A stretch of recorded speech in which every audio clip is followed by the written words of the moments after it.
ఈ రోజు పొదరిల్లు సీరియల్లో స్టోరీ విషయానికి వస్తే ఇంకా చక్రి వచ్చేసి మహాలక్ష్మిని ఎలా ఇంప్రెస్ చేయాలా అని ఆలోచిస్తూ ఉంటాడు. ఎందుకంటే అతను వచ్చేసి మహాలక్ష్మిలో ఒక పనిచేసే మేనేజర్ వచ్చి టిప్పు టాప్గా వస్తున్నాడు కదా. అతని డ్రెస్సింగ్ స్టైల్ కానీ, అతని వే ఆఫ్ టాకింగ్ కానీ, కారు ఉంది, డబ్బు ఉంది, తీకేమో అందం లేదు అనేసి తనైతే చాలా ఫీల్ అవుని ఆలోచిస్తూ ఉండేసరికి అప్పుడే వేరే లవ్ జంట అట్లా పోతుంటారు. ఇంకా చక్రి వాళ్ళని పిలిచి, మీరు ఎక్కడికి వెళ్తున్నారు తమ్ముడు అంటే, మేము లవ్ చేసుకుంటున్నాము అని చెప్పి అతను చెప్తాడనమాట. అది నిజమైన లవ్ తమ్ముడు, ఒకసారి చూసుకో, ఇద్దరు లవ్ చేసేటట్టుగా ఉంటేనే కలిసి ఉండండి, లేకపోతే నువ్వు ఒక్కడవే లవ్ చేస్తున్నావు అంటే మాత్రము అది కష్టం అవుతుంది అని చెప్పి అతను అడుగుతా ఉంటే, లేదు ఆ అమ్మాయి కూడా లవ్ చేస్తా ఉంది అని చెప్పి అంటాడు. సరే, ఒక చిన్న గొడవ జరిగితే తను వదిలేసిపోతారు, మనకి ఇదంతా మనకి అవసరమా అని చెప్పి మాట్లాడుతున్నప్పుడు నిజంగానే ఆ అమ్మాయి అతన్ని సరే బ్రేకప్ అని చెప్పుకుంటా ఇద్దరైతే వెళ్ళిపోతారనమాట. అంటే ప్రేమ అంటే ఊరికే కలిసి ఉన్నామా విడిపోయామా అన్నట్టే ఉంటుంది అని చెప్పేసి చెప్పి అనుకుంటా ఉంటాడు చక్రి. మహాలక్ష్మి అయితే పక్క నవ్వుతుంది, ఎందుకంటే వాళ్ళు బ్రేకప్ అని చెప్పుకొని వెళ్ళిపోయారు కదా. రావడం ఏమో కలిసి వచ్చారు, చక్రి ఏదో చెప్పేసరికి వాళ్ళు ఏదో అనుకొని బ్రేకప్ చేసుకొని వెళ్ళిపోయారు. ఇంకా మహాలక్ష్మి నవ్వుకుంటా ఉంటుంది, నవ్వండి నవ్వండి, ప్రతి కుక్కకి ఒక రోజు వస్తుంది రే, నవ్వుకోండి అని చెప్పేసి మహాలక్ష్మితో అంటుంటాడు. కానీ పాపం మహాలక్ష్మి చక్రిని ఎప్పుడు ఏడిపిస్తానే ఉంటుంది పాపము. ఇంకా సరే, ఇంకా కన్నా దాంట్లో కూడా ఇంకా మొలకలు వచ్చినాయి అనమాట. అతనికి కూడా ఒక లవర్ అమ్మాయి వచ్చింది. నేను యోధాని చూసా చాలా రోజుల తర్వాత, జబర్దస్త్ యోధా ఉంది, యోధాని చూశాను.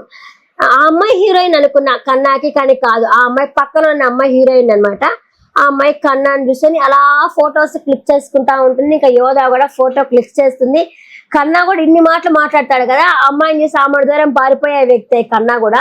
వాళ్ళు ఫోటో తీసుకునేసరికి దూరంగా జరుగుతూ ఉంటాడు. ఇంకా ఆ అమ్మాయి వల్ల కూడా నెంబర్ తీసుకో అని చెప్పేసి నెంబర్ తీసుకొని, ఆహా ఏమిలా సరేలే పోదాం తర్వాత తీసుకొచ్చారు అని చెప్పి వాళ్ళు కూడా వెళ్ళిపోతారు. అంటే కన్నాకి కూడా లైఫ్ లో ఇంకొక అమ్మాయి వచ్చేస్తుంది, ఆ అమ్మాయి అని చెప్పి తెలుస్తా ఉంది. ఈ యోధా ఏంటో బాగుంటుంది కదా, మనం యోధాని చిన్నప్పటి నుంచి చూస్తా ఉన్నాం కాబట్టి ఆ పిల్ల ఏంటో బాగుంటుంది అని చెప్పి నేను అనుకున్న హీరోయిన్ గా. కానీ కాదు, అమ్మ హీరోయిన్ వాళ్ళ ఫ్రెండ్ అనమాట. సరే, ఇంకా బుస్ వస్తుంది కేశవ దగ్గరికి వచ్చి, ఒక ప్లేట్ కావాలా, దేవుడి పటం ఉందా అని అడుగుతుంది. దేవుడి పటమా ఎందుకు అని అడుగుతాడు కేశవ. పూజ చేస్తావా అని చెప్పి అడుగుతున్నసరికి అదంతా ఏం మాట్లాడదు. ఇంకా వాళ్ళ అసిస్టెంట్ వెళ్ళి ఒక ప్లేట్ ఒకటి తీసుకొస్తాడు. తన దగ్గర దేవుడి పటం ఉంటే ఆ పటాన్ని తీసి దానికి పసుపు రాసి ఒక తాళి కట్టి తాళిని రెడీ చేసి కేశవతో, ఈ తాళి కట్టు నాకు, నువ్వు ఇప్పుడు ఎవరికి తెలియకుండా పెళ్లి చేసుకున్నాము, ఆ తర్వాత అందరికి తెలిసేటట్టు చేసుకున్నాము, నాకు ప్రజెంట్ అయితే తాళిగట్టు అని చెప్పేసి అయితే చెప్తుంది. దాని కేశవ అంటే, లేదు నేను కట్టను, మా అన్నయ్యకి పెళ్ళయ్యేదాకా నేను తాళిగట్టే క్వశ్చనే లేదు అని చెప్పేసి కేశవ కూడా చెప్తాడు. మా ఇంట్లో వాళ్ళ ప్రెజర్ నేను తట్టుకోలేకపోతా ఉన్నాను, నువ్వు కడతావా లేదా, అసలు ఏం మనిషి అసలు నువ్వు, ఒక ఆడపిల్ల వచ్చి తాళిగట్టమంటే కట్నం చెప్తావా అని చెప్పేసి అడుగుతుంది.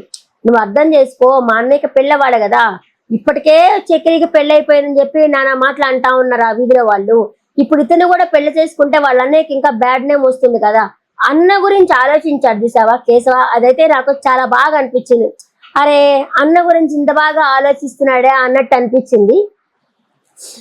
సరే కట్నం చెప్తాడు, ఇంకెళ్ళిపోతాడు. అసిస్టెంట్ కూడా కట్టాల్సింది కదా అంటే, నాకు ఎప్పుడు కట్టాలో నాకు తెలుసు, నువ్వు వెళ్ళి నువ్వు పని చూసుకో అని చెప్పి వాళ్ళ అసిస్టెంట్ కి కూడా చెప్తాడనమాట.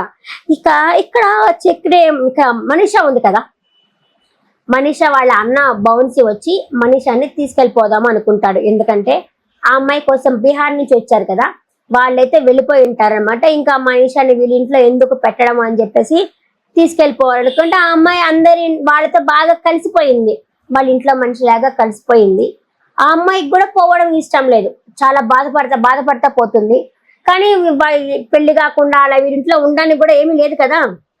ఇంకా వాళ్ళ అన్నయ్య గారు వచ్చి, లేదు వాళ్ళు ఈ అమ్మాయి కోసం వచ్చిన వాళ్ళు బీహార్కి వెళ్ళిపోయారు అని మా తమ్ముడు ఫోన్ చేసి చెప్పాడు, అందుకే నేను తీసుకెళ్ళిపోతున్నాను, అంతలో నాకు ఫుడ్ కూడా చాలా ఇబ్బందిగా ఉంది అని చెప్పి మనిషి వాళ్ళ అన్న బోన్స్ అయితే చెప్తాడు. ఈ అమ్మాయి కూడా చాలా బాధపడుతుంది, పెద్ద ఆయన కూడా చాలా బాధపడతాడు ఈ అమ్మాయిని పంపించాలంటే.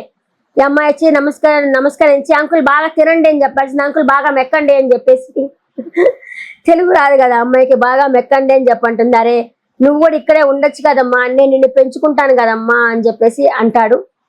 కానీ తప్పదు, మా అమ్మాయి అయితే వెళ్ళిపోతుంది అనమాట. ఇంకా చక్రి అటు ఇటు తిరుగుతూ ఉంటాడు. నాకు దగ్గు చేసి ఉన్న వల్ల నా గొంతు అప్పుడప్పుడు ఆపుతా ఉన్నాను, ఇంకేదో అనుకోబాకండి, స్పీడ్ రావట్లేదు. అటు ఇటు తిరుగుతూ ఉంటాడు చక్రి. కన్నా వచ్చి ఎందుకు అలా ఇలా తిరుగుతున్నావు ఏంటి అంటే, లేదు ఆయన చూసావా ఎంత స్మార్ట్ గా ఉన్నాడో, ఈ అమ్మాయి ఏమో ఆయన ఒక లవ్ చేస్తుందేమో అనిపిస్తా ఉంది అనేసరికి, సరే నువ్వు కూడా ఇంక నుంచి మంచిగా షర్ట్లు వేసుకో, మంచి డార్క్ కలర్ షర్ట్లు వేసుకొని కనిపించు అని చెప్పేసి కన్నా కూడా చెప్తాడనమాట. ఇంకా సరే కనిపిద్దాంలే అని చెప్పి అనుకుంటాడు. నెక్స్ట్ డే చూడాలా వేసుకొని కళ్ళద్దాలు పెట్టుకొని డార్క్ కలర్ షర్ట్ వేసుకొని వచ్చి మహాలక్ష్మి ముందు కనిపిస్తాడు. అని చెప్పి మహాలక్ష్మి చూస్తూ ఉంటుంది.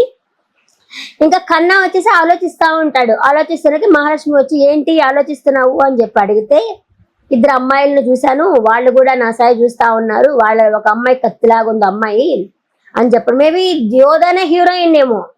అమ్మాయి ఎలా ఉందంటే బెల ఉంది, కత్తిలాగా ఉంది అమ్మాయి అని చెప్పేసి తనైతే చెప్తా ఉంటాడు. సరే నువ్వు వాళ్ళ సాయి చూస్తున్నావు కాబట్టి వాళ్ళు నీ సాయి చూసారని తెలిసిందేమో అని చెప్పి తనైతే మాట్లాడుతుంది అనమాట. సరే నాతో పాటు రా, నేను చూపిస్తాను అని చెప్పి వాళ్ళ వదినతో చెప్తాడు కన్నా. సరే నేను రెడీ చేసి వస్తానులే అని చెప్పేసి అంటుంది. ఈ లోపల చక్రి కూడా బాగా రెడీ చేసి వస్తాడు. చూద్దాం ఇంకా రేపటి ఎపిసోడ్లో ఏం జరుగుతుందంటే, ఈ అమ్మాయి ఉంది కదా పిల్ల బుస్సు, శైలజ వచ్చి మాధవ దగ్గరకు వచ్చి, మీకు జీవితంలో పెళ్ళి ఎప్పుడు అవుతుందో ఏమో, నేను మా ఇంట్లో వాళ్ళ పెళ్లి ప్రెజర్ చేస్తున్నారు, నీ వల్ల మేము హ్యాపీగా ఉండలేకపోతున్నాము, ఆ పిల్లకి మాట్లాడడం రాదు, తింగరదా ఇంకేమని అనుకోవాలి, అంతలో మాధవ దగ్గర వచ్చి మాట్లాడితే ఆయన మొదలే ఫీల్ అయిపోతాడు పాపం. వచ్చి మాట్లాడుతూ ఉంది, ఇంక ఇంట్లో వచ్చి చెప్తాడేమో పెళ్లి చేసుకోండి అనేసి. చూద్దాం ముందు ఎపిసోడ్లో తెలుస్తుంది. ఈ రోజు ఎపిసోడ్ పట్ల మీ అభిప్రాయాన్ని కమెంట్ సెక్షన్లో కమెంట్ చేయండి.